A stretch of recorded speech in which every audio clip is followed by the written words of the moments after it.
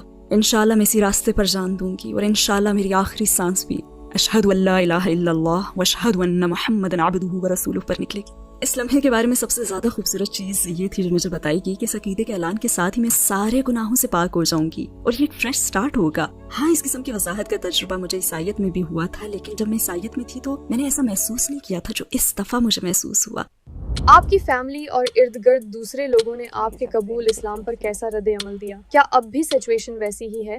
جیسے کہ میں نے بتایا کہ میرے مسلمان ہونے پر کچھ لوگ میرے لیے فکر مند تھے، اور انہی میں سے ایک میری ماں بھی تھی۔ وہ بہت فکر مند تھیں کیونکہ انہیں اسلام کے بارے میں کچھ علم ہی نہیں تھا، اور وہ ڈر رہی تھیں کہ مجھ پر تو ظلم ہوگا، تو انہوں نے مجھے اسلام سے روکنے کی پوری کوشش کی تھی۔ لیکن بدقسمتی سے اسلام کے حوالے سے ان کے سارے خدشات بے بنیاد تھے، اور خوش قسمتی سے میں یہ سب سمجھنے کے قابل تھی، تو میں نے ہمت نہیں ہاری۔ کئی موقعوں پر تو میری بہت دل آزاری بھی ہوئی تھی۔ ایک دفعہ تو میں نے اپنے والد کو فون کر کے کہا کہ میری ماں مجھ پر بھروسہ کیوں نہیں کرتی؟ میں اس مذہب کا انتخاب اس لیے کر رہی ہوں کیونکہ میں سمجھتی ہوں کہ یہ میرے عقائد کو مستحکم رکھ کر مزید پاک کر کے اس میں بہتری لائے گا۔ تو انہوں نے کہا کہ میں نے تمہاری پرورش صحیح راستے پر چلنے کے لیے کی ہے، اگر تمہیں یہ راستہ صحیح لگتا ہے تو ضرور آگے بڑھو۔ اور ان کی سپورٹ کے بعد تو میں اور بھی مستحکم ہو گئی تھی، اور پوری سوسائٹی کو لے کر تو میں نے کوئی ایسا مشکل وقت گزارا ہی نہیں، کیونکہ لوگ اچھی سمجھ رکھتے تھے اور اسلاموفوبیا اتنا زیادہ نہیں تھا۔ ہاں زیادہ تر لوگوں کو تجسس ہوتا تھا، تو میں ان کے سوالات کے جواب دینے کی کوشش کرتی تھی۔ اور اس کے بعد مجھے حج کا بھی تجربہ ہوا، مکہ کی زیارت کا۔ یہ تھوڑا تھکا دینے والا تھا، صحرا کے بیچ میں یہ سب جسمانی طور پر بہت مشقت طلب تھا۔ کعبہ، وہ مقام جہاں حضرت ابراہیم علیہ السلام اور ان کے بیٹے حضرت اسماعیل علیہ السلام نے اللہ کا گھر تعمیر کیا، وہی کعبہ جہاں لوگوں کو اللہ کے حکم سے اس مقام کی طرف عبادت کرنے کا حکم دیا گیا، اور پھر جہاں حضرت محمد صلی اللہ علیہ وسلم کو قرآن ملا۔ اللہ تعالیٰ کا یہ کلام حضرت جبرائیل علیہ السلام کے ذریعے اس دنیا میں اتارا گیا اللہ کے چنے ہوئے بندے پر، یعنی حضرت محمد صلی اللہ علیہ وسلم پر، اسی مقام پر۔ اور میں وہاں کھڑی تھی۔ اس وقت میں نماز کا انتظار کر رہی تھی، اور میرے ساتھ ہی ایک مصری بہن تھی، وہ ایک قرآن ٹیچر تھی، اور میری بائیں جانب ایک الجیرین بہن تھی۔ مصری بہن قرآن پڑھ رہی تھی اور اس کی آواز بہت خوبصورت تھی، اور میں سن رہی تھی اور قرآن میں دیکھ رہی تھی اور الفاظ کی خوبصورتی محسوس کر رہی تھی، حالانکہ مجھے کچھ سمجھ نہیں آ رہا تھا۔ میں بس ادھر ادھر سے الفاظ کو سمجھنے کی کوشش کر رہی تھی۔ تبھی مجھے خیال آیا میرے نبی صلی اللہ علیہ وسلم پر اسی مقدس جگہ کے قریب نازل ہوئے تھے۔ میں ادھر ادھر دیکھ رہی ہوں کہ یہ کیسے ہوا کہ ایک ٹیکساس کی رہنے والی ایک مصری اور الجیرین بہن کے درمیان موجود ہے۔ دنیا کے کتنے مختلف حصوں سے لوگ وہاں آئے تھے، اور کیا چیز ہمیں جوڑ رہی ہے؟ یہ کوئی معمولی چیز نہیں ہے، یہ عقیدہ ہے، اللہ تعالیٰ کی وحدانیت ہے، یہ نبی صلی اللہ علیہ وسلم سے محبت ہے، اور اس کتاب سے محبت ہے۔ یہ سوچ اتنی زبردست تھی کہ میں نے رونا شروع کر دیا، اور میں روتی چلی گئی۔ مطلب اس خوشی اور لطف کے جذبات کو روک ہی نہیں پا رہی تھی، اور یہ بہت ڈیپ فیلنگز تھی، بہت ہی زبردست اور تھکا دینے والی۔ اور اسی کنیکشن نے مجھے اس حقیقت کی یاد دلائی کہ میں مغفرت کے طلبگاروں کے بیچ میں ہوں۔ میں سچائی اور پاکیزگی حاصل کرنے کے بیچ میں ہوں. اللہ تعالیٰ بہت رحم کرنے والا ہے. مجھے اس کے اور اپنے درمیان کسی سہارے کی ضرورت نہیں ہے. مجھے اس کے علاوہ کسی سے کچھ مانگنے کی بھی ضرورت نہیں ہے. اور اسی نے تو مجھے یہ موقع دیا کہ میں اس کے گھر آؤں اور انسانیت سے کنیکٹ ہو جاؤں. اس انسانیت سے شروع کے وقتوں سے ہی اہل ایمان سے اور اسی کمیونٹی کا حصہ بن جاؤں. یہ ایک ایسا کنیکشن تھا جس کا تجربہ مجھے پہلے کبھی بھی نہیں ہوا تھا اور میں اس کے لیے بہت شکر گزار ہوں. اگر آپ کو نبی کریم صلی اللہ علیہ وسلم کی حیات سے کسی ایک دن کو دیکھنے کا موقع ملے تو آپ کس دن کا انتخاب کریں گی؟ کیا میں شروع کے دنوں کا انتخاب کروں جب آپ صلی اللہ علیہ وسلم غار حرا میں تھے اور حضرت جبرائیل علیہ السلام آئے، آپ کو پکڑ کر بھینچا اور پڑھنے کا کہا. پھر آپ صلی اللہ علیہ وسلم نے انہیں افق پر دیکھا اور پھر اپنی زوجہ حضرت خدیجہ رضی اللہ تعالیٰ عنہا کے پاس تشریف لے گئے، جنہوں نے تصدیق کی کہ یہ سب حقیقت تھا، کوئی خواب نہیں اور ہو بھی نہیں سکتا، کیونکہ آپ صلی اللہ علیہ وسلم ایک بہترین انسان تھے، ہمیشہ دوسروں کا بھلا چاہتے تھے. تو یہ وہی دن ہوگا یا پھر وہ دن جب آپ صلی اللہ علیہ وسلم نے اپنے خاندان کو اسلام کے بارے میں بتانے کی کوشش کی اور سب کو کھانے پر دعوت دی اور صرف ایک بچے نے، حضرت علی رضی اللہ تعالیٰ عنہ نے کہا کہ ہاں میں آپ صلی اللہ علیہ وسلم کی پیروی کروں گا. یا پھر یہ وہ دن ہوگا جب 25 سال کی خوبصورت رفاقت کے بعد آپ صلی اللہ علیہ وسلم کی زوجہ کا کافروں کی طرف سے مومنین پر مسلط کی گئی جلا وطنی میں فاقہ کشی کی وجہ سے انتقال ہو گیا، اور اس وقت آپ صلی اللہ علیہ وسلم ان سب سے کیسے نمٹے ہوں گے. یا پھر وہ دن ہوگا جب آپ صلی اللہ علیہ وسلم کو اپنا گھر مکہ مکرمہ چھوڑنا پڑا کافروں کے ظلم و ستم کی وجہ سے، اور حقیقت تو یہ تھی کہ وہ آپ صلی اللہ علیہ وسلم کو نعوذ باللہ قتل کرنا چاہتے تھے. یا پھر وہ دن ہو گئے جب آپ صلی اللہ علیہ وسلم نے رات کو مکہ سے یروشلم کا سفر کیا، جنتوں میں اٹھائے گئے اور ہر جنت میں دوسرے نبیوں سے ملاقات کرنا، یہاں تک کہ اپنے رب کے پاس جا پہنچے. اور اللہ تعالیٰ نے آپ صلی اللہ علیہ وسلم کو نماز پڑھنے کا کہا. پھر آپ صلی اللہ علیہ وسلم نماز کے اس تحفے کو لے کر واپس آئے اور اہل ایمان نے اسے خوشی سے قبول کیا، اور کافر آپ صلی اللہ علیہ وسلم کو نعوذ باللہ دیوانہ سمجھتے تھے. یا پھر یہ وہ دن ہوگا جب آپ صلی اللہ علیہ وسلم کا وصال ہوا، وہ دن جب دنیا نے آخری نبی کو کھو دیا. موت کے فرشتے نے آپ صلی اللہ علیہ وسلم سے آپ کی ترجیح پوچھی. آپ صلی اللہ علیہ وسلم نے اس دنیا پر اللہ تعالیٰ کو ترجیح دی. میرے خیال سے جو دن میں چنوں گی ایک بڑی امید کے ساتھ، یہ وہ دن ہوگا جب میں آپ صلی اللہ علیہ وسلم سے ملاقات کروں گی انشاءاللہ حوض کوثر پر، وہ متبرک پانی جو سارے درد دھو دے گا اور پاک کر دے گا، ساری بری یادیں بھلا دے گا اور ہمیں جنت میں داخل ہونے کے لیے تیار کر دے گا انشاءاللہ. مجھے یہی چاہیے. میں 14 سال سے تقریریں کر رہی ہوں اور انٹرویو دے رہی ہوں، اور یہ پہلی دفعہ ہے کہ کسی نے مجھ سے ایسا سوال کیا. بہت ہی خوبصورت سوال ہے، بہت شکریہ. وہ لوگ جو اسلام کی طرف آنے میں ہچکچاتے ہیں، ان کو یہ تشویش ہوتی ہے کہ اسلام قبول کرنے پر وہ زندگی کی رنگینیاں کھو دیں گے. تو آپ مجھے یہ بتائیں کہ کیا اسلام کے بعد آپ کی زندگی بورنگ ہو گئی ہے؟ اسلام کے بعد میری زندگی اتنی بھرپور ہو گئی ہے کہ میں بیان بھی نہیں کر سکتی. پوری دنیا مجھ پر کھل گئی ہے.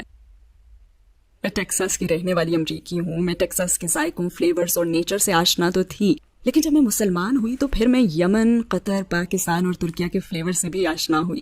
ساری دنیا کے دروازے مجھ پر کھل گئے.